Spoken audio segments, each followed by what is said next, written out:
अस्सलाम वालेकुम दोस्तों, welcome back to our channel government jobs and test preparation. जैसा कि एसपीएससी ने रिसेंटली होम डिपार्टमेंट में एएसआई बीपीएस 9 की जॉब्स वैकेंसी अनाउंस की हैं जो कि 1821 हैं। काफ़ी लोगों को एज फैक्टर और सिलेबस में काफ़ी प्रॉब्लम है, तो आइए वो दोनों क्लियर कर देते हैं। एएसआई की जो एज लिमिट है वो 21 से 28 है, ना कम ना ज़्यादा। जो लोग गवर्नमेंट सर्वेंट हैं वो ये सोचते हैं कि उनके लिए 30 या 31 या 32 साल की रिलैक्सेशन है, लेकिन अभी तक गवर्नमेंट का कोई ऐसा नोटिफिकेशन नहीं आया जिसमें गवर्नमेंट सर्वेंट अप्लाई कर सकते हैं एज रिलैक्सेशन के साथ। तो जिनकी एज 21 से 28 साल है सिर्फ वही लोग अप्लाई कर सकते हैं। मेल और फीमेल का जो फिज़िकल स्टैंडर्ड है वो एज इट इज़ जैसे पुलिस कांस्टेबल का था वही है।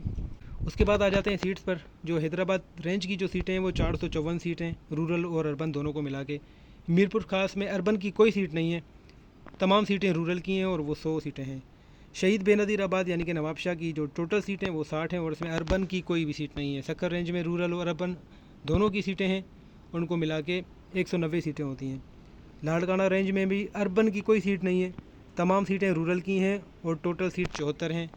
उसी तरह कराची में रूरल की कोई सीट नहीं है, अर्बन की 943 सीटें हैं। तो जिन लोगों का डोमिसाइल रूरल और अर्बन है वो देखकर अप्लाई करें।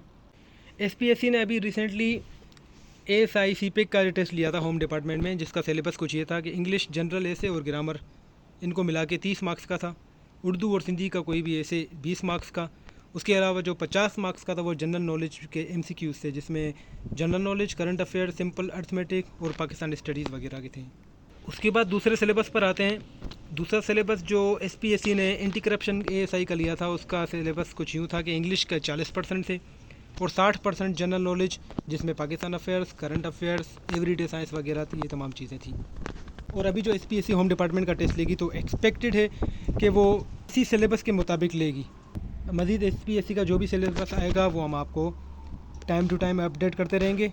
तो मज़ीद हमारे चैनल के साथ रहिए। वीडियो अच्छी लगी हो तो लाइक और सब्सक्राइब लाजमी कीजिएगा। तब तक के लिए अपना ख्याल रखिएगा। अल्लाह हाफिज़।